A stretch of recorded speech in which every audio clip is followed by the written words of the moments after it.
Thank you for your support as a channel member, Mr. Guest. It's a brand new season. Welcome back to Part to Wembley with Big Gaz. And today we've got our very first episode of Part to Wembley Sessions. And we're hosting it with Jon Warren, who is the host of GamingBlomp on YouTube. And today we're going to be talking about what goes into running a YouTube channel for football, all the ups and downs that comes with it, and you know what, we may even do a bit of a deep dive into some equipment, finances and all that kind of stuff for those people that are interested in that kind of stuff. So make sure you are liking and subscribing to our channel, but also to Jon's as well. Go give him some love. Just a few kind of announcements, if you will, for the new Part to Wembley season. We have just announced who we're starting our new campaign with. Cue here. Stafford Rangers, they put in a magnificent application through to us. We can't wait to go start with them. Bit of a controversial one with our friends over at Hereford Town, their arch rivals. If we get half the love we get at Stafford as we did at Hereford Town, we're going to be over the moon. So really looking forward to that. Make sure you stay tuned for the biography on that. And if you want to support the channel as well, I've already mentioned subscribing. That goes a massive way. We want to hit 1,000 as soon as possible so we can start doing monetization and getting some ad revenue through to the channel. But you can also join our membership. It's only £1 a month. And a part of that, you'll get access to a direct group chat with me, Will, Mike, and also any other members that are in there at the moment. You'll get your name or business at the beginning of the video, but also in the closing credits also as well. And finally, you'll get access to some member polls also. So, for example, we could be somewhere like Carlton Town, where we're at today, and we're at the food place, and we've decided between a burger and a hot dog. Quick poll in the chat, you'll get to decide. Let's go and get sat down with Jon. All announcements over and done with, and Part of Wembley Sessions is simply just going to be lads getting together, having a chat, having a pint. Let's go.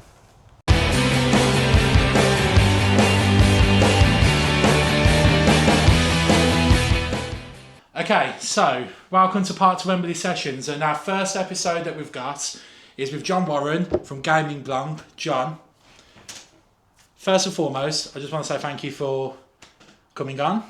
Part to Wembley Sessions. We're having a session. I think we are having a session.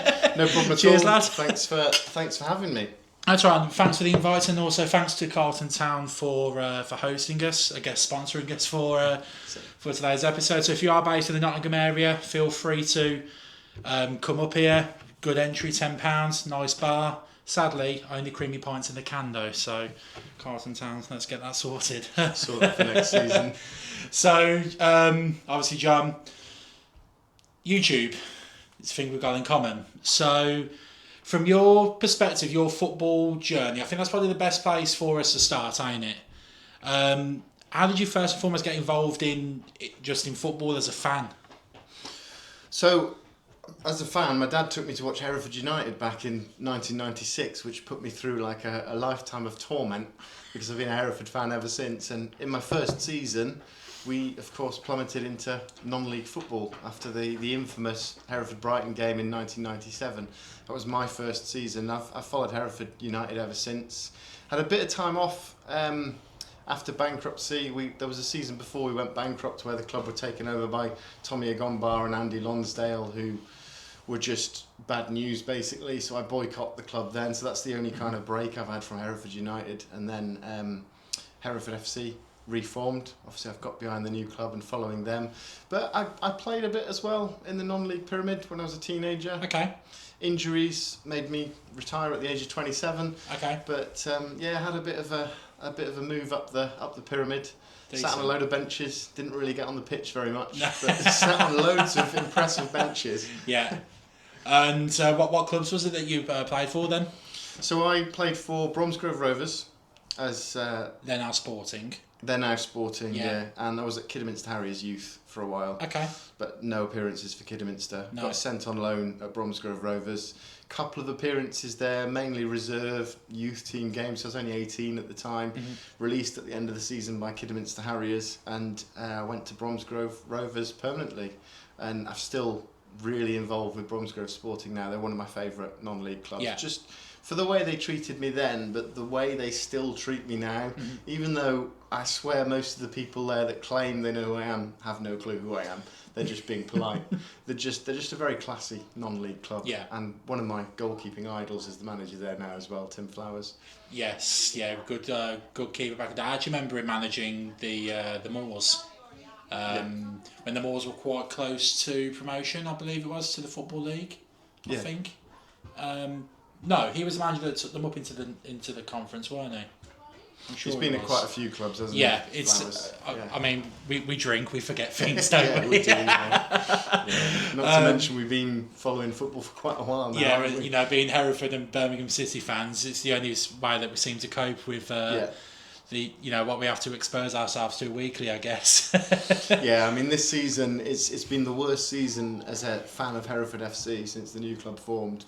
But thankfully, and we did it the hard way. I made a matchday vlog on it, and I don't think that much emotion has ever gone into a matchday vlog. But we stayed up on the final day on goal difference, thanks to an 82nd minute equaliser against already relegated Peterborough Sports, who we should have beaten 4 or 5-0, but we did it the hard way. And was it a game that Hereford dominated? Was it? Dominated the first 35 minutes or so, 1-0 up after 10 minutes. A win would have kept us up regardless. A loss and we were down because Alfreton were playing Curzon, and a draw we had to wait for other results. But we dominated the first 35 minutes, should have been 4 up, and then we had a funny spell where they scored twice in 3 minutes and we were 2-1 down at half time and facing relegation.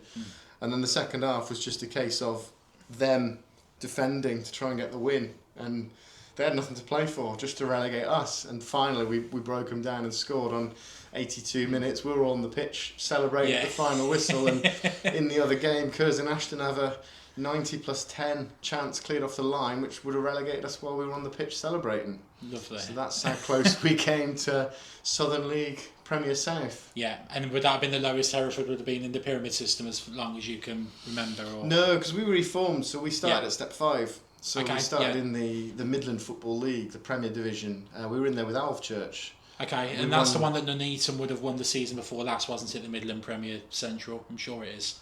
I think, it's the same level. Nuneaton have just come up to step 4, so it would have been this, because they couldn't put us... maybe the league have just won this season, Yeah, so they couldn't put us in step 6 because there was fears about the fan bases that we were going to take to some of these grounds. Like some step 6 grounds couldn't handle 800-900 Hereford fans, so we effectively got a promotion straight away into step 5 and started there. Because you're massive. Because we're massive. Massive. I don't know. I think we're still up there as one of the biggest non-league clubs. But 3 promotions, 3 seasons, over 100 points, and then we get to the National League North and we get stuck. We've been there for 8 seasons. Wow. Not made the playoffs. We were a point off last season, or season before now. So optimism was high.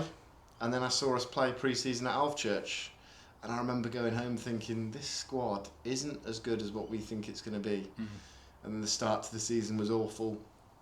I think we briefly got ourselves up to 10th. We won a couple of games back to back, and then 1 win in October, no wins in November, 1 win in December, and suddenly we're thrown right into the relegation zone. Yeah. Games called off. I don't know if you know the story. Yeah, I was Hereford actually just about to ask about that because there was all of it was very well-known news. Obviously, all of the pitch issues at Edgar Street, which I imagine isn't necessarily uncommon for the club. It's probably gone on for a few years, but Mr. Bowen, I believe, put his hand in his pocket and was coming out about the club. Which, you know what, it's fair play to the lad. Do you know what I mean? He didn't have to do that. And remembers his roots and wanted to help out, which is lovely. Jared Bowen only actually played 8 times for Hereford United. I was there when he scored his one and only goal, which was a vital goal because it kept us in the relegation battle for another week. If Bowen hadn't scored, we'd have been relegated that afternoon. But it took us to the final day, where we did stay up and then ended up getting expelled from the National League anyway. The pitch issues, the club had new floodlights installed at the start of the season, and the heavy machinery on the pitch damaged the drainage underneath it. Right. And no one was really aware of that until the bad weather came and exposed the fact that there's almost like a lake sat in the corner of the Edgar Street pitch. And I think we had 15 games postponed last season. And at one point we had 10 games in hand on some of the teams around us. And the thing is as well that amazes me still is we lost nearly every one of those games in hand, but still stayed up. It's remarkable, ain't it? There's a point where we had 4 games left, Oxford City midweek, beat them and it's in our hands. We lost to Oxford City.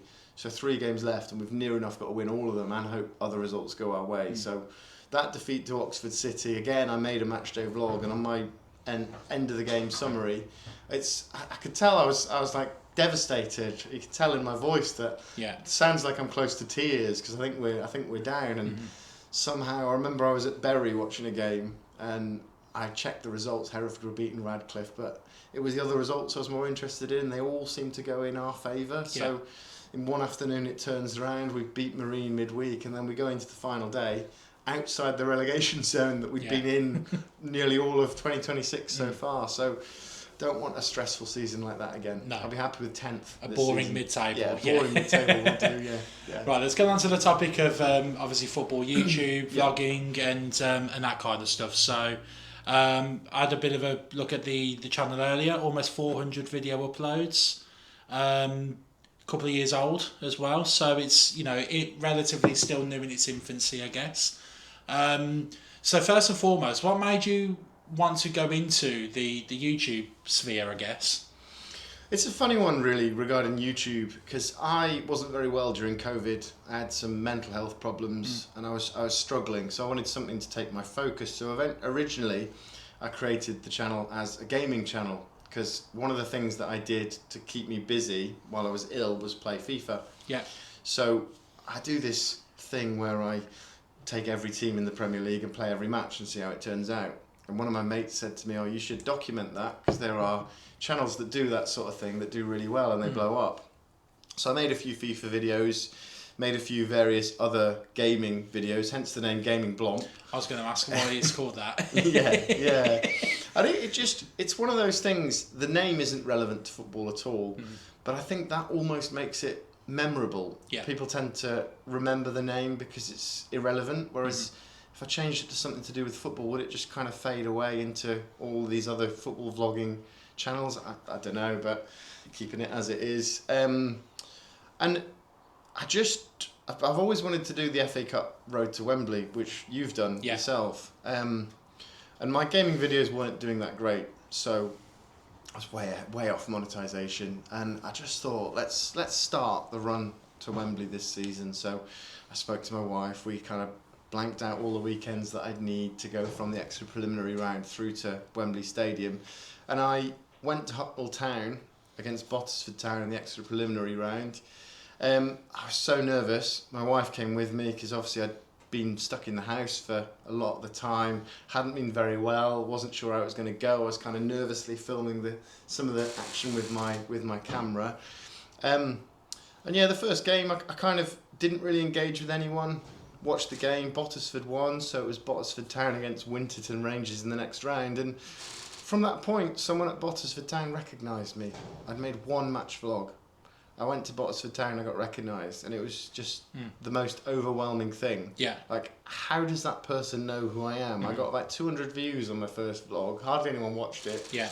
And he invited me into like the sponsors lounge and gave me loads of info on the club, and they ended up getting their best ever run in the FA Cup, so I followed them for a further 3 rounds, where they eventually lost to Bromsgrove Sporting, which was a bizarre one, because Bottisford had treated me so well in that run, and they'd almost given me the confidence that actually I can do this, I'm all right at this.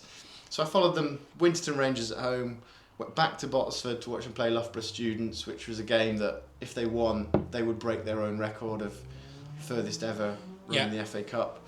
Then of course you've got second qualifying round draw, Bromsgrove Sporting. I couldn't believe the draw. So yeah, funny one, because it was, do I go and support Bromsgrove Sporting, or do I want Bottisford Town, this lovely club, to win? Bottisford had a glorious chance. 1-on-1, which the lads slipped on the ball, penalty which they missed, and then they got punished and Bromsgrove Sporting won. And it just kind of went from there. So yeah, so I guess with that run then that you went on, then went on to Bromsgrove Sports, and did you go all the way to the FA Cup final and go to the cup final? I did, yeah. So what was that whole run? Because I love hearing about these weird runs, if you will, where you get to go.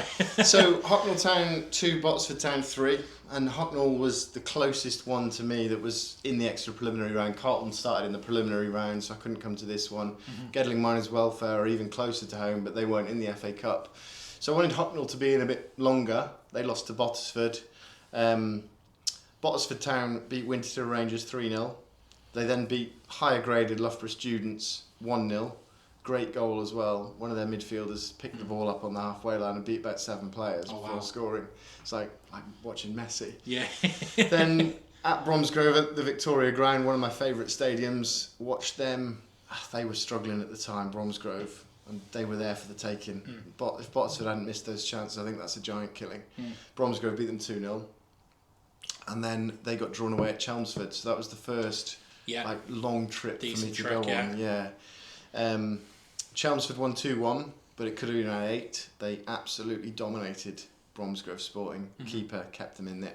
Some freak chances that kind of came off both posts and came out, things like that. And then the last qualifying round was at Barnet. It was Barnet against Chelmsford. Okay. And I think that was one of the low points, really, because I didn't really like the vibe at Barnet. It's almost one of those stadiums where the fans want to go back to Underhill, and the owner has been telling them they're going back to Underhill, but it never seems to happen. So the atmosphere wasn't great. I went in the away end because I was following Chelmsford at the time, and there was a dubious red card early on, and Barnet ended up winning 4-0. Right. And then it gets more exciting, as you know, because then the draw's televised. So you can sit there and watch, like, where are you going? Yeah. And I was saying to my wife, like, I really don't want Barnet at home again. I don't want to have to go back down to the Hive. Yeah. Nice stadium, really nice place to watch football, but the vibe was just weird. It was almost like some of the staff members I spoke to almost didn't want to be there. Yeah. Like, I asked where the club shop was to get a pin badge, and it was almost like the staff I spoke to didn't know where it was. It was in the home in the home end, so I had to wait till after the game and then go walk around and get a pin. So yeah, FA Cup first round draw, Exeter City against Barnet. Okay. And that was down at St James's. Down at St James's, yeah, and that was obviously the longest trip, about as far as it could have sent me. Yeah. Probably the best game of football I saw that season. Yeah. Barnet were leading twice, and Exeter, it was 2-1 to Barnet with 10 minutes to go. Exeter won 5-3. Oh wow. It's just a crazy, crazy finish. No extra time either. This is in normal time. Yeah. I did reach out to Exeter City, and they did get back to me, and they sort of told me where to park and whatever. But they didn't really kind of acknowledge me there and then. I think it was just, this is someone who's doing a match vlog, and then Exeter get drawn at home again against Chesterfield, which would have been a bit easier had it been at Chesterfield. Just down the road, yeah. And I got a message from the club this time saying, like, we'd like to interview about your road to Wembley, and then that never happened. Exeter beat Chesterfield 2-0. I didn't hear off any of the media teams, so I just thought, you know, it's one of those things, like, I don't expect, I've done, 6-7 matchday vlogs at this point, I don't expect a club to do anything for me. And then FA Cup third round weekend falls on my birthday weekend, and Exeter City drawn at home again. Another trip to Devon, Oxford United, and I thought, yeah, they're probably not going to win this one. They're probably going to get beaten here. Exeter haven't made the fourth round for 40 years. Wow. They've not made the fourth round of the FA Cup. We got a hospitality package. My wife got it for my birthday. And then I got a message from the media team at that point, right, we need to grab you next time you're here. Yeah. So they told me to get there early. So I got there early. We actually had a stadium tour as well. And the media team interviewed me about the road to Wembley on their social media. And that's really where my channel kind of took off, because I was nowhere near 1,000 subscribers, and after that Exeter interview it was sort of over 1,000 subscribers. Yeah. And Exeter won again. They beat Oxford 3-1, and then the fourth round draw, and me and my wife were joking, you know, they'll get Forest this time, it'll be closer, and they did get Forest in Exeter. So my wife's language when the draw came out because it was Yeah. Nottingham Forest drawn out. Like, I've never known such disappointment because we wanted something closer. As nice as Exeter was, like we had to keep going back down there. It's a 450-mile round trip from here. But I get a phone call from Nick Hawker, who at the time was the chairman of Exeter City, and he asked if we wanted to watch the game from the boardroom as his guest. Oh, wow. Which was just the most overwhelming thing. I kind of had to check that it was real. Yeah. And yes, I'll check his LinkedIn. Yeah, is he who he says he is? That's it. My wife was sort of like, I don't really want to go to Exeter again. I don't want to make the drive again. Not that bothered about the football. And then I got that phone call, and she said, "Oh, does that include me?" Yeah, of course it includes you. So we went down there to Exeter and met the chairman. Got invited into like the chairman's executive box. Yeah. With Marinakis didn't travel, but one of his sons was on the next table. Okay, yeah. Nottingham Forest director of football's there as well, and it's just another insane game of football. Exeter took the lead after 5 minutes. Forest go 2-1 up at half time, and you think, oh, this is game done. But Exeter fought back and got a draw, took it to extra time, almost won it in extra time, and then lost on penalties. So Forest through. Yeah. But the Exeter City journey was just surreal, really. And that's almost what got my channel the attention to kind of push it further. Yeah. This is almost where, you'll probably know this from doing the road to Wembley, this is where the magic wears off. You've got a Premier League team. Yeah. As much as it's Nottingham Forest, and they were at home this time, Forest against Ipswich, tedious game. Forest, weaker team, Ipswich fighting for Premier League survival, also weaker team, another penalty shootout, Forest through again on penalties. Yeah. And I was thinking, well, surely I'm not going to get another long trip down south, and then Forest quarterfinals away at Brighton.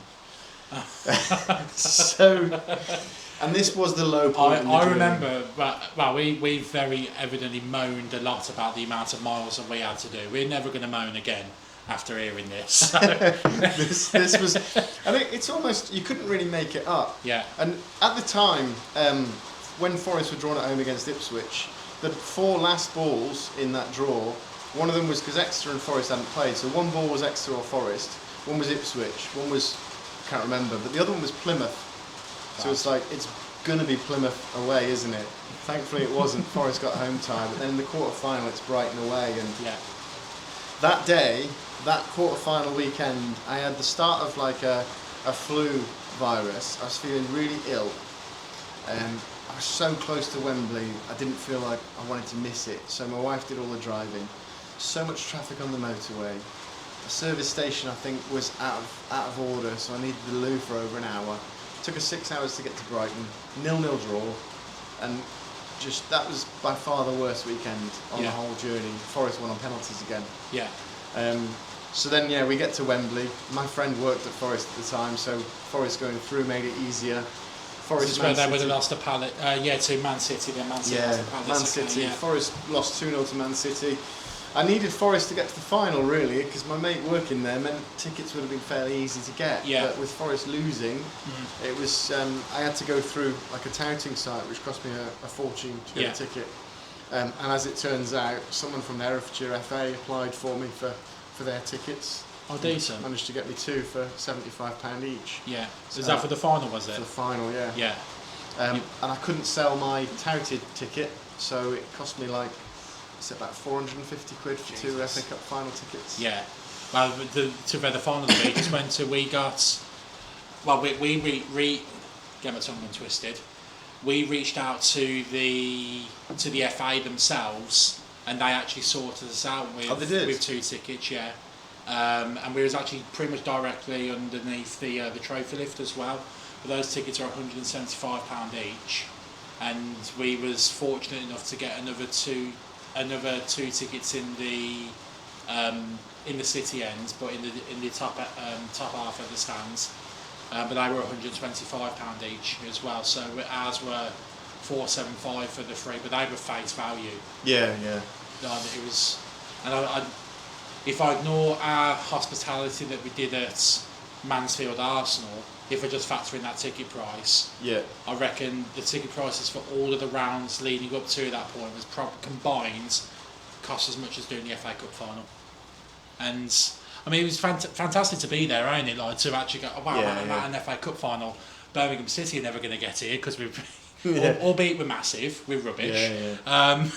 So to actually be there for a cup final is phenomenal. But the game was poor. But obviously you got to witness Palace. Yeah, we were in the Man City end in the end. So we kind of got involved, and we got involved with the cheering and the shouting with Man City get a penalty, and it's almost like, why is Haaland not taking it? Yeah. Marmoush took it and missed.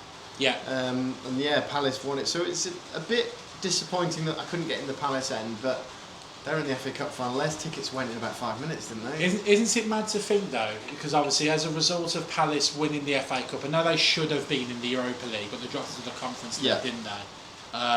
So if they would have been in the Europa League, hopefully they would have prevented Aston Villa winning a European trophy. Oh yeah. Never mind, because they're a bit of a bogus. They're a bit of a bogus side for the Villa.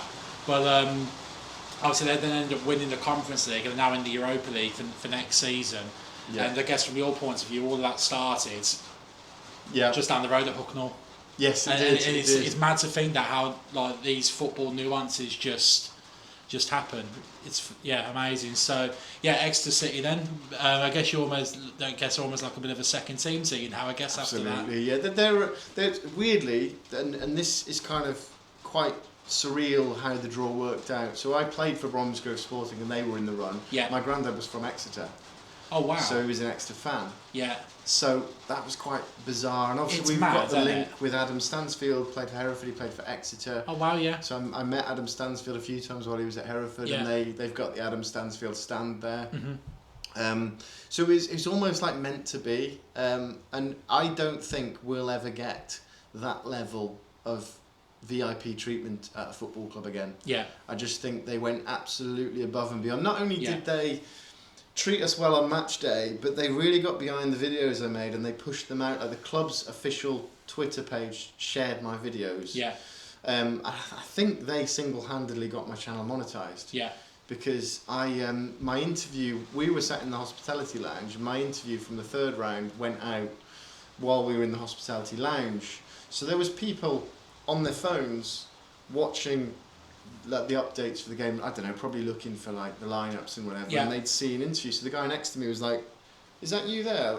Yeah, and I showed him my channel. I checked my channel, I had about 15 extra subscribers, and it's like, what's going on here? And it just kind of went from there. And I started doing a few. So I did the FA Cup that season and a handful of other match vlogs. I think I did 14 games in the FA Cup, isn't there? I didn't get any replays in qualifying. No. And I think I did 9 match vlogs. So I think I had 23 vlogs, 24, 25 season. Yeah. It was this season where I really kind of got behind it. I probably pushed myself a little bit too much this season. So I think I did 110 matches. And that's insane, that is. Towards the end of the season, it felt like a bit of a chore. And I think I don't want to be in a position where I'm not enjoying it. Yeah. So this and that's the thing, it's the game we all love, isn't it, as well? We still want to go to the game and have that passion. And I'd say actually, if when we factor in the games that we did, like I've revisited, where we revisited Nuneaton, Coleshill and Hensford, we sadly weren't able to get back down to Billericay or Spennymoor, but we just fell in love massively with the non-league game. You've obviously been to Hensford, haven't you? Yeah, well impressed with it. Remarkable club, incredible. Unbelievable. I don't want to sound a bit gutted that we've chosen Stafford Rangers to start with, but they're like rival clubs. Yeah. So that's going to be an interesting dynamic for us next year, I think. They're very, very classy, Hensford. Yes. Like they get a lot of unnecessary hate, as I found with Harborough, Rail Bedford, teams that have good financial backing. Yeah. But I was just blown away with them. And I covered Hensford in a Hensford double weekend. I watched them play Prescott Cables, I think, in the league, and then I was going to go to the Warrington derby, but when I booked my tickets on that Easter Monday, Warrington Town form in the run up to the game dropped off, and they had nothing to play for. So I asked the club they did actually refund my ticket. I asked them for a refund. Oh, nice. So I went to FC United Hensford instead. Oh, so was you in the home end? I was in the home end, yeah. Because should come in the away end, it was insane. Yeah, well the thing is, when I do match vlogs and it's not Hereford, I always try and get in the home end to get like the home match day experience. And both clubs, to be fair, FC United, really, really classy, brilliant club. But yeah, Hensford are one that's really stuck with me, and with them going into National League North, obviously with Hereford, that's a fixture I want to do next season. Yeah. And did you meet Penny at Hensford? Yeah, unbelievable lady. So classy. So she couldn't have done any more for us. So I messaged him quite short notice, just on the off chance, like, is there any chance I can speak to Kelvin? And yeah, she got back to me, asked what I wanted to do, and she wanted to have a look through my channel, making sure there wasn't anything dodgy on there, or slating any of the football clubs or whatever. And yeah, set up an interview with the manager. I got to speak to Calvin Davis after they won the game, and yeah, they were. Well, I don't know if you've seen the playoff final video that I went to, where it was Hensford against. I want to say it was Warrington actually. Warrington Rylands? Yes. It was, wasn't it? Yeah, it was, yeah. So I was at that game, and it's for the standard pitch invasion. I waited until there was more than enough people on there before it's like, I'm not the first one that started this, so I'm not going to get done for it. Well, I don't know if you're a wrestling fan, do you remember The Big Show? No. So he's like 7 foot tall, 500 pounds, and he just drops the rope down and steps over. That was literally me over the advertising boards, just as slow as anything to hop over. But they actually allowed me to stay on the pitch afterwards, so I got the trophy lift for the playoff from pitch sides, and they allowed me to walk around the pitch afterwards, and got to speak to Calvin pitch sides right after they won the nice lad as well. Yeah, he's decent. Yeah. I think he was under a lot of pressure when I was there as well. Big because, time. To be fair, it doesn't help when you go in and I mean Gav again, top bloke that lad is. And he was doing generically well. You look at it in any sort of league, and you're sacking a manager when you're second or in a promotion race. Like, that's a bit peculiar. Fans automatically get their back up, see who the replacement is from down south. Doesn't really know that league and network and that kind of stuff. In the first game, you go and lose 5-0. Was it to Hebburn as well? No, it was. I want to say it was Hyde. Yeah. I have a feeling it was Hyde. But yeah, lose 5-0 first game, and it's not a good start. Yeah, and obviously Mr. Guest, big fan of yours and ours. Yeah, yeah. You ever met him, by the way? I did meet him. Yeah, he's a lad, man. He's sound. So he basically said to us that they either win like 3-0 or they lose 3-0 under Calvin. It just got to that kind of point. There was just no sort of consistency, and I mean, you was at the FC United Hensford game up in Manchester, and I genuinely just did not see Hensford scoring. I think they could have played till the day before and not scored, and all of a sudden they scored 2. It was just the most remarkable game. Insane finish. Yeah. And that was the thing as well. Like, Hensford were another club that, when I said to Penny about YouTube, as I was leaving, she said, "Oh, do you want to collab with the club on YouTube?" I was like, "Yes, definitely."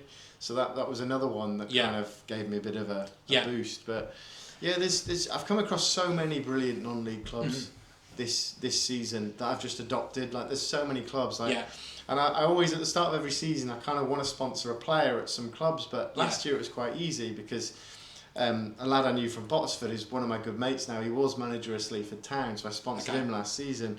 This year it's like, I asked Carlton and all the players are sponsored already, so I think I might. I neglect Gedling Miners Welfare. They're even closer to me than Carlton. They're less than a mile from my house, and I've only covered them on my channel twice.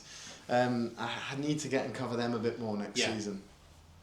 And obviously plans for going forwards next season then. So obviously last year you covered the Southern Premier Central, was it? Yeah, I did. It was because it seems like quite a random league to just cover, with Hereford being in the National League North. But with Hereford in the National North, I would want to cover a lot of Hereford games, and therefore I'd have to go in the away end, so I wouldn't get the full experience at some of these grounds. Yeah.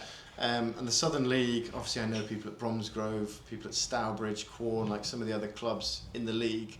I had quite a few contacts in that league, so I followed every I went to every ground in the league, and I put together like. Do Hales Owen as well, did you? I did Hales Owen. What's that like? Really nice. Yeah. A lot of people put. I know a few people that go down there and they just can't Yeah. speak highly enough of Hales Owen. No, it's a brilliant club. It is a fantastic club. I put them third overall in terms of the ground and the setup.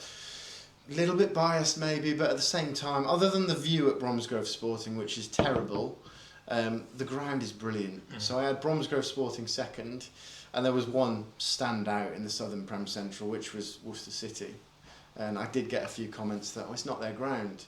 I mean, they're playing there, so what am I supposed to do? Like, give them no points because they rent. That was, and I think other than the food wasn't the best, and the pricing, because it's rugby prices.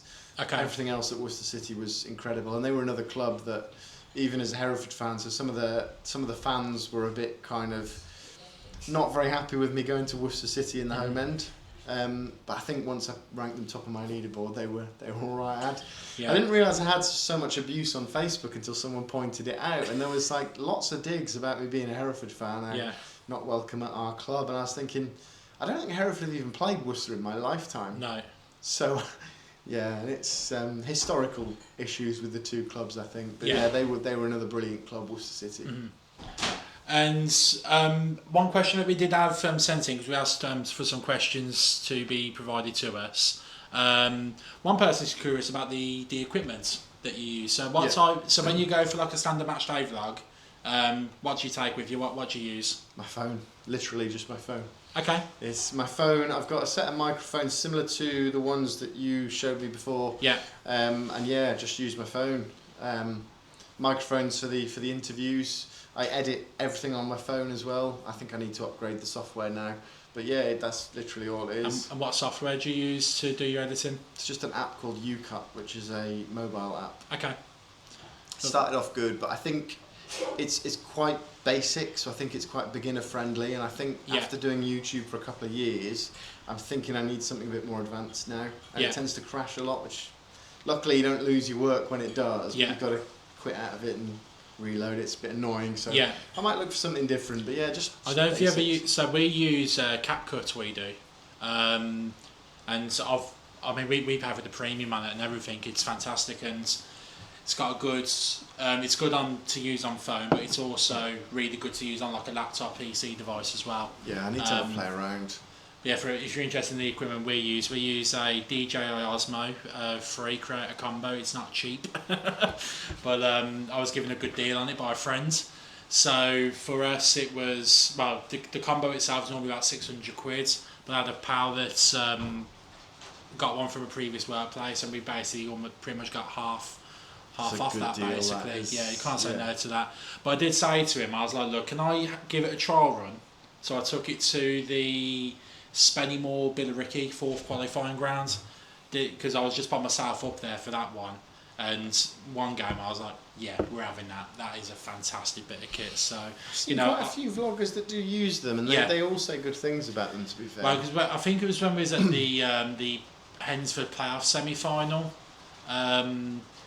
Fusion Josh? Yes. We was literally stood next to him, and he was using that as well. Yeah, he does, obviously, if you happen to talk about it regarding, finances from YouTube, so you're at the point now, 6,000 subs, you're getting a good few thousand views a video. So what does that equate to in a monetary sense? Not enough. not a great deal.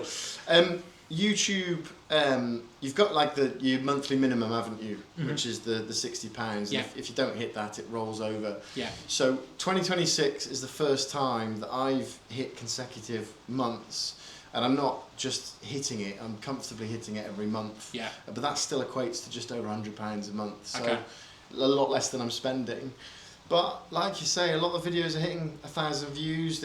I've got quite active comment sections in a lot of my videos. The channel does seem to be quite active, and it is building, which is what I want to see.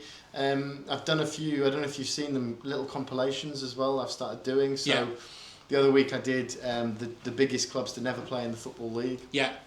I'm a geek like that. I love doing the research for those. I had one I released just before I set off, actually, which is the biggest clubs currently playing in non-league football. Okay. So I want to do stuff like that alongside the matchday vlogs as well, because obviously this season I don't want to burn myself out again. Yeah, and to be honest, actually, I mean, as someone that generally tends to watch YouTube as my source of entertainment rather than, as my mother-in-law calls it, the real telly.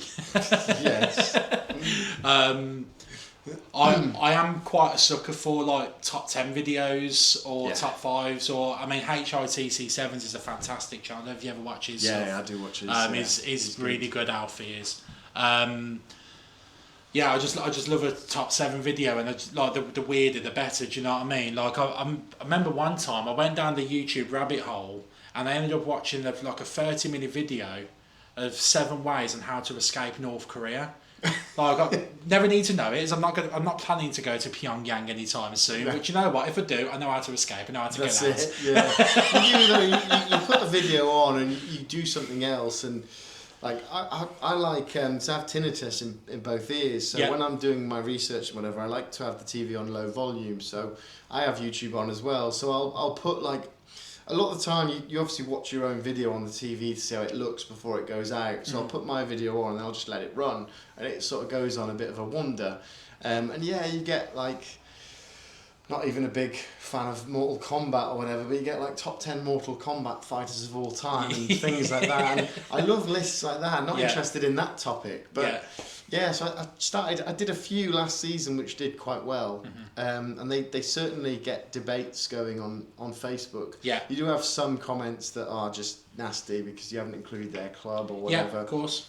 Like I made a bit of an error because my top 10 clubs, and once I posted the video, I thought someone's going to point this out. So top 10, I did honourable mention of 6 clubs as well, and I didn't include Dagenham and Redbridge, and I think that's it for the top clubs that are in the non-league system now. So the biggest in non-league now, right, okay. So I made the same video 2 years ago, and obviously we've lost Oldham, we've lost York, we've lost Rochdale, so it needed like an overhaul. Yeah. I didn't do honourable mentions that time, so I put included history, included fan bases and whatever, and I realised that's a massive club that I've missed off that probably wouldn't have made the 10, but it would probably made like an honourable mention. And I saw some Facebook comments just as we were coming in here like about Dagenham and so it was sorry Dagenham. Sorry Dagenham fans, definitely belong to be on there. I made a mistake there, I'll have to redo it. But you know what, we're human, we do make mistakes, don't we? That's it. So in terms of finances, it's not a lot, but it's building. Yeah.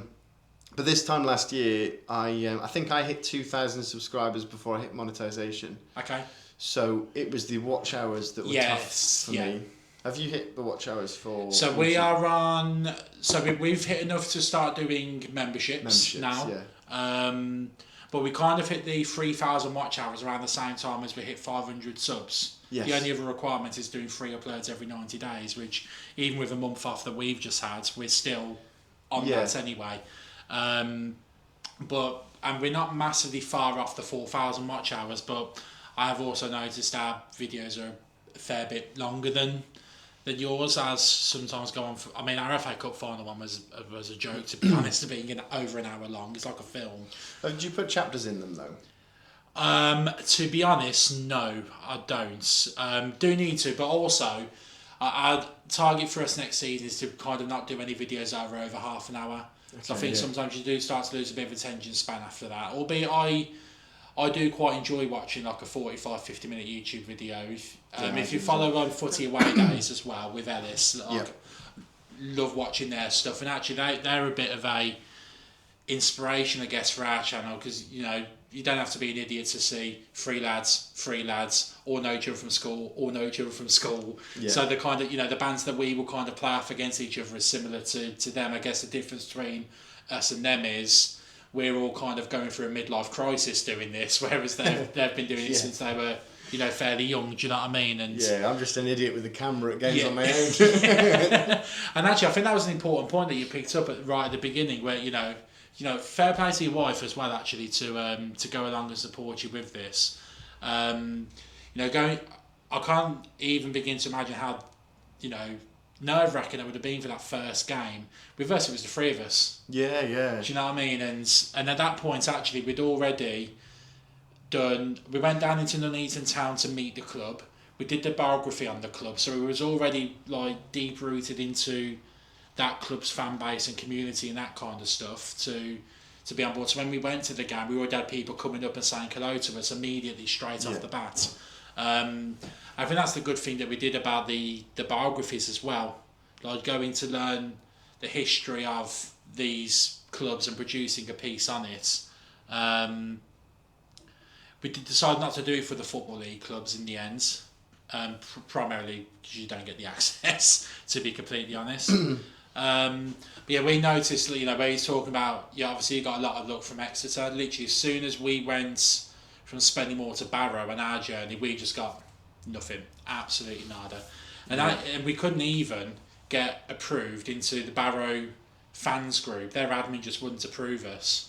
And there's only like 3,000 fans in there, not nothing major. It's a bit like that. I mean, I've got approved into Scunthorpe United groups now, but when I was, because Botsford Town are based in Scunthorpe, and because they were so good to me, I thought, well, they get attendances of around 100, and they deserve far more than that. It's such a brilliant club. Problem is, I think it's in a bit of a rough kind of area. So I tried going on Scunthorpe United fan pages and posting about Botsford Town as sort of, when Scunthorpe are away, why not go down and check out Botsford Town? It just got rejected every time. It's like, they just didn't care. But I mean, since I've started posting the top 10s about, I've never actually been to Scunthorpe United's ground. It's one that I need to get to. But yeah, it's quite difficult. A lot of them are really closed off, and I think when you go higher up the leagues as well, for me, Leagues 1 and 2 have been okay for views. Championship's hit and miss, and Premier League's awful. Yeah. Because there's so much competition. Yeah. And like playoff finals this season, and this is where the fear of missing out aspect kind of came in. I would have gone to the League 2 final anyway because Notts County made it, and one of my mates is a real big Notts County fan. But the Championship one, probably shouldn't have bothered. I had no interest in the game. I wasn't in a very good mood on the day. I just felt burnt out. Yeah. And because there were so many other vloggers there. I mean, it did 2,000 views, but I think because mine take ages to edit, put voiceover on, so you guarantee that if there are other vloggers there, their videos are going out before mine. Yeah. And I think still. And actually, they will, if they're of a decent size, they have editors just ready to go and just start doing it there and then. Whereas we've got to drive back to our home, and there's been some times where I don't know if you've done the same, mate, where I've drove to Spennymoor, I've left my house at 9 in the morning, got there for midday, because it's 3 hours away in a trek. Yeah.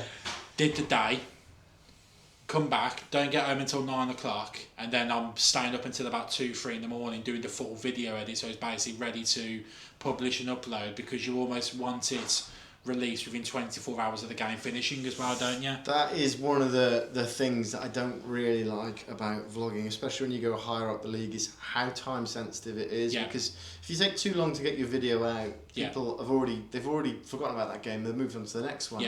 But you can get away with it more sort of lower down the league because there's less coverage of the clubs. So like videos that you've posted, like you can leave it. I do tend to find sometimes you can leave it a couple of days, which gives you a bit more time. But there are times where I've tied on 2 ground hops. So I've been like in the Southern League when I went down to Suffolk.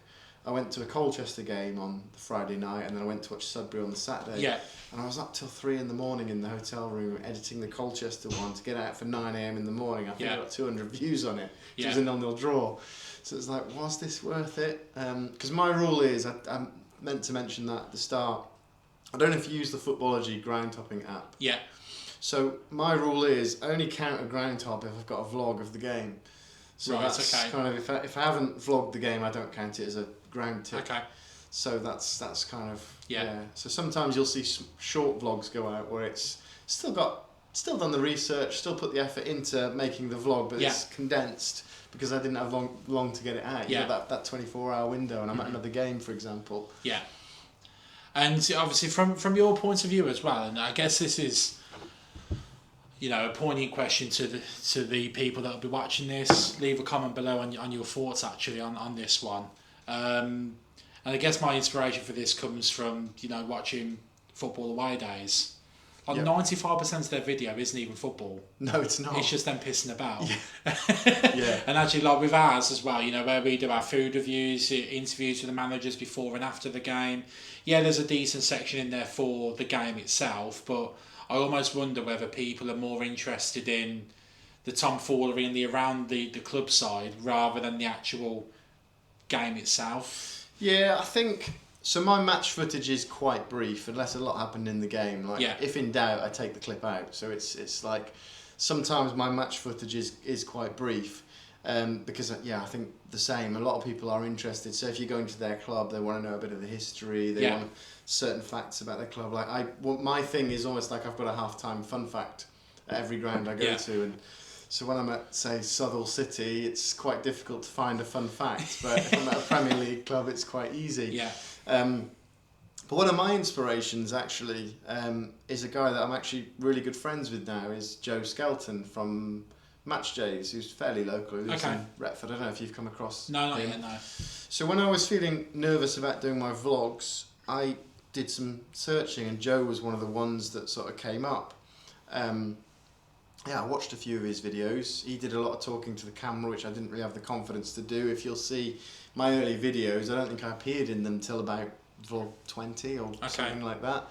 And it's almost like I kind of built up to that speaking to the camera aspect. Now it just kind of comes naturally. Yeah. So, but yeah, it's quite weird because he was one of my inspirations, and now we're really good mates. Mm-hmm. Like I'll see him at a game in a couple of weeks' time. Yeah. It's Around the Grounds was another one. Yeah. I met Lee a couple of times this season as well. Like, proper nice guy, Mm-hmm. really good channel.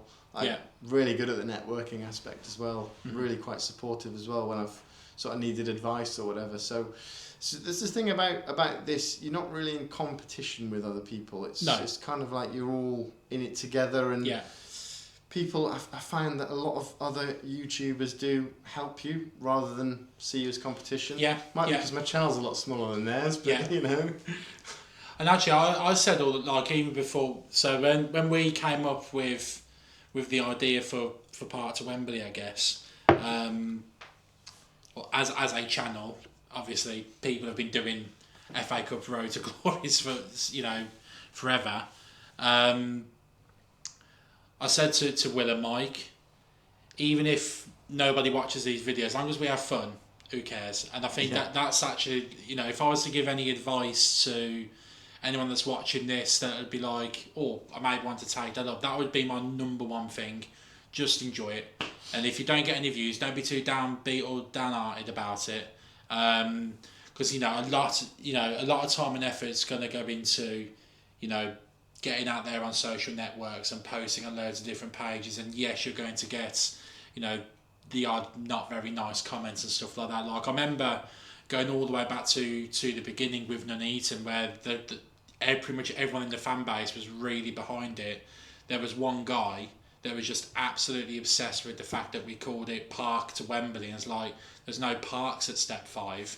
Like you literally be just being so facetious over the fact that we chose the word park instead of road, But the thing is, everyone uses Road to Wembley. I used Road to Wembley. It's a common thing. So Parks to Wembley is actually put your own spin on it. Correct. So. And actually, we went to Pershore Town. That literally was a dog turd field, to be completely honest.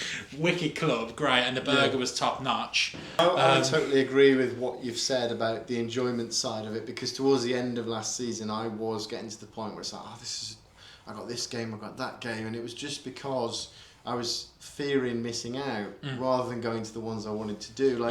I should have gone. I went to South Shields, similar thing. I think I stayed over, but was that really for the kiddie game, was it? The kiddie game, yeah. Because although Hereford and Kidderminster are rivals, I've got a very, very good relationship with the Harriers fans. They're a brilliant bunch of fans. Yeah. The rivalry since our bankruptcy and when we reformed, it's not a hateful one. It's almost like banter now. They always beat us, so it makes it easier. Yeah. So yeah, it was good. I got a couple of interviews with Harriers fans on the channel. Mm-hmm. Yeah, it was really good. But I should have stopped there, had a bit of a breather, and then gone back to some of the playoffs rather than I did South Shields. I then went to Bradford midweek to do Bradford Bolton. The following night I did Notts County Chesterfield. Then I think there was something else on. It was it's playoff final weekend. I think I did non-league finals day as well, which were 2 terrible games of football this season. Joe, I actually had a ticket to that. So we stayed down. We found this at an Airbnb in Harrow for 60 quid for the night. On the Saturday night, me and Mike went back and watched Eurovision. But it got to this Sunday because Mike had to head back, and I was like, you know what, I really can't be bothered to go and watch 2 games of football by myself after the long day yesterday, and I've still got to finish that edit off. Then I've got to do the edit for this. I was like, you know what, I can't be bothered. Oh, I'm of course, so it was the day after the FA Cup final, wasn't it? Yeah. It was 2 dreadful games of football. Bear in mind, I had a streak this season. From July pre-season, I hadn't seen a 0-0 draw for 66 matches. I saw 2 in a day, and the one game I went to before that was Notts County Chesterfield, which finished 0-0, and County won 1-0 in aggregate. Yeah. And then I think after that I had Hull Middlesbrough in the playoff final. That was 90 plus 5 at 0-0, and Hull got the winner. Yeah. So I almost had 4 0-0s in a row. Yeah. And I think Carlton had drawn 0-0 here against Racing Club Warwick and gone to penalties. So I was on like such a bad run of 0-0 draws after that. So it's quite good going. I think 66 games without a goalless draw. And have you had any bad experiences doing your YouTube? In what sense? I don't know any animosity from any fans or any clubs that have just not been particularly great with you or anything like that? Not so much the clubs, because I think the only thing you get with some of the clubs is the Football League clubs, with the exception of Exeter, aren't really interested in what you do. Mm-hmm. And a lot of the time at non-league clubs you get busy volunteers. Like I went to Spalding earlier this season. To be fair, I dropped it on them short notice because I was meant to go to Stamford the same night, and it got called off. And obviously Spalding, similar distance from here, but they've got a 3G, so their game was on. Yeah. And they didn't have anyone available, so you don't really get negative experiences as such with non-league clubs that often. You just find that the volunteers are too busy to kind of accommodate you. But I also don't like going into things with the mindset of, I'm doing YouTube, so what can you do for me? It's more, what can I do for the club? Like, how can I push the club? And if I ever get to the point where I see myself as bigger than someone else, I'll stop doing it, because that's not what it's about. Yeah. So no real negative. I've had some dreadful experiences regarding travel. Bishop Stortford, the first time, I set off, gave myself 5 hours to get to Bishop Stortford. From here it's 2 hours. Took me 6 and I missed the kick-off. Jesus. Is that Essex way, is it? Yeah, I just think there's... we had a nightmare getting down to Billericay for the replay with Hens for Town. There, isn't it? Yeah. Then it's just the M25 car park, ain't it? It's just... But there was a bit of an accident on the A roads going down there as well, which we sat there in traffic for about 45 minutes. We got there about 40 minutes before the game, but... Obviously, from our point of view, we always personally try to get to the grounds at least 2 hours before kick-off. What do you do? Yeah. To be fair, we normally get to the area 3 hours before kick-off, so we can have a quick jar before we get down. Because it was a game in my series. Obviously, they're in the Southern League Prem Central, so it was one of my grounds, and I'd already told the volunteers. I was meeting a volunteer there, and I sent a message, and they were like, "Oh, you know what? It happens a lot. Don't worry." I said, "I think I might just make the kickoff, but I'm not gonna do my stadium ranking because I haven't got enough time. It's not fair to go there and just rush a vlog." So, and then I got stuck in more traffic as I approached. Stansted, isn't it, that it's near? And then my sat-nav was saying, I'm going to miss most of the first half. I just redirected to my hotel. I was like, I was in such a bad mood, and I was staying over because I had Boreham Wood the next day. Okay. And Boreham Wood was, it was nice setup, nice ground. They beat Carlisle 2-0 in the pouring rain. It was a decent decent trip. But I think the journey down to Bishop Stortford was probably the worst part of the season, not actually making the game when I've given myself 5 hours to get there. But non-league clubs, I think any negative experiences with non-league football will be, you get the odd idiots that attend that don't go very often or get aggressive. Yeah.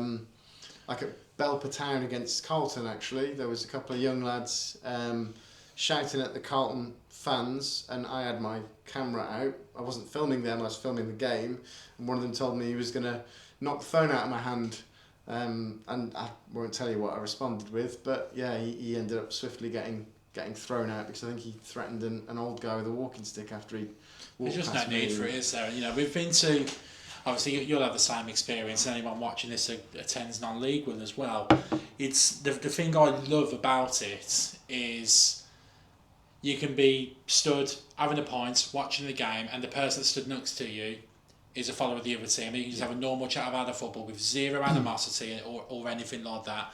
You know, there's been time, you know, even thinking back to years ago when, you know, obviously a massive rivalry between Blues and Villa, but there's been the odd game where it's like, you know, I wouldn't actually mind going to that game and sitting with my mate who's a Villa fan so we can just have a banter and rip each other all game. And just have a bit of no chance, no, zero. Like, yeah, it's just not happening because you just know exactly what's going to happen. I remember going to a game, going back almost 20 years ago now. Do you remember the game where Eduardo done his leg? Yes. So I was at that. And there was some, because we went 1-0 up that day, James McFadden scored, Walcott put them 2-1 ahead, and there was about a couple of Arsenal fans that were about 5 rows in front of us, and they only did like a little like that when they scored, like nothing major. Yeah. The Blues fans got proper kicked off, and literally as they were walking up the stairs being escorted out, there was some Blues fans like jumping over, trying to punch them, kicking them. There's no need, is there? No. And that's, Game again, wasn't even a sellout. There's 2 seats that have been sold for no reason. beauty of non-league. I mean, I think I spoke to you off camera while we were in the bar a second ago about when Anstey came here. Yeah. So I went to Anstey earlier in the season, and they were another club that looked after me. Like, I got to interview David Nugent when they beat I can't remember who they were playing now. Sutton Coldfield Town. They were 2-0 down just before half time, and I remember thinking, like, Anstey are going to win this. They 2-0 down, they won 5-2. So I know the media manager fairly well, and when they came here, it was almost like if Carlton win, they're probably going to go and win the title because it's a 6-pointer. I was stood over there with the media manager of Anstey as Anstey are just firing them in. Anstey ended up winning 6-0, and I was thinking, like, I really wish I wasn't stood by you. But there was no sort of animosity there, because that really hurt me, the fact that Carlton got hammered at home by Anstey. They were all celebrating, but no animosity. Like, they were goading Felix in goal for Carlton, but at the end of the game they applauded him off, and he applauded them, and whatever. That's the beauty of non-league football. And you do get the odd idiot that tries to ruin it, but you find that non-league clubs are so focused on their own reputation that they'll deal with issues. Yeah. So, yeah. And actually, generally speaking as well, I think the decent fans here themselves would also take it upon themselves and sort it out. If there's a group of, like, 2, 3 or 4 youths that were just being, idiots for the sake of being idiots, that actually they'd get hounded out eventually. Do you know what I mean? It was that same night, because it was hammering down with rain, and there's not that much shelter here. I went into the stand behind the goal over there, and there's a group of Carlton Town fans with a drum. Bear in mind, Carlton are 4-0 down in the first half, and there's a group of Anstey fans just sat next to them, and they're just like chanting at each other, just bantering with each other, and again, no animosity at all. And that's kind of what's one of the reasons why I'm disillusioned with, like, top flight football and even football league to an extent. Like, I'd much rather be at a non-league game. Agreed. Yeah. And obviously with Hereford, it's one question I forgot to ask actually. So, obviously, big Hereford fan. Are you season ticket holder down there? Not season ticket holder. No, it's still. There's a lot of away games that are closer to home than home games for me. So I get down there when I can. I think I did 6 home games last season and about 6 or 7 away And do you get games. any special access down there, being a Hereford fan?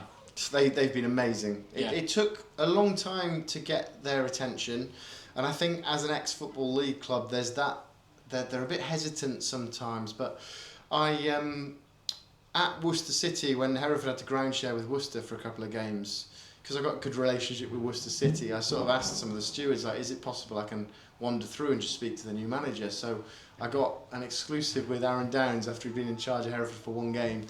And I think, the chairman must have seen, Chris Ammons is a Hereford chairman. I think he saw one of my videos, and I reached out to him on Twitter, and it kind of all happened at once. Like, they invited me down to Edgar Street for pitch side access to a game. It's a game against Buxton, which we lost, but the experience was amazing. Like, being that side of the barrier at the club that I've supported for 30 years. I got tearful as the teams were coming out. Yeah. It's like just the most amazing. I've been to, like, covered the FA Cup final. I've been to watch Napoli, but pitch side at Edgar Street is the best thing I've done on my channel so far. And I've had three games where I've been pitch side at Edgar Street. The first was Buxton, where we lost 2-0. I said to them, like, I really want to get a goal at the Meadow End, in front of the Meadow End. So they invited me back for pitch side. I got my goal, but Hereford lost. And then the final day is just a ridiculous, we have to win or we're going down. And yeah, I got pitch side access for that as well. So it's good to get the access, but at the same time, I do like being in amongst the supporters. So I think what I'm going to do is probably a bit of both. Yeah. I'll probably try and get a bit of access with them for the big games, and then for some of the others, I'll just come and stand in with the supporters as well. But it's so tempting to go pitch side every time with Hereford. It's just the Meadow End sounds so good from that side of the barrier. So yeah, it's that's another thing that's been surreal, is how close I am, not only with the chairman of my club, the manager, some of the players. It's just surreal. Wonderful. Yeah. Right, John. I think that's. Pints are empty. Pints are done, yeah. That's it. Honestly, it's been an absolute pleasure to have you, mate. And you know what, let's make a commitment to do a game together next season. You have to come to one of our FA Cup games, I think. I will, yeah, I will do. Draws Friday. I'll make you a deal. I'll come to one of your FA Cup games if you come to my Carlton town this season. Deal. Absolute deal. Brilliant. Stafford are going to draw Carlton now, aren't they? That would be, it'd be typical, wouldn't it? If that happens, you're on. Yeah. Super. No, John, honestly, it's been amazing to have you, mate. And obviously, if you've enjoyed today's video, obviously leave us a comment below, subscribe, like the channel. But also Jons as well. So if you just give us a bit of a detail about yours again, just in case people forgot. So my previously gaming channel is called GamingBlomp. I do matchday vlogs, generally 2 to 3 matches a week, and I've got the odd non-league compilation on there at the moment. So the most recent being top 10 biggest clubs to play in non-league currently. So geeky things like that, really.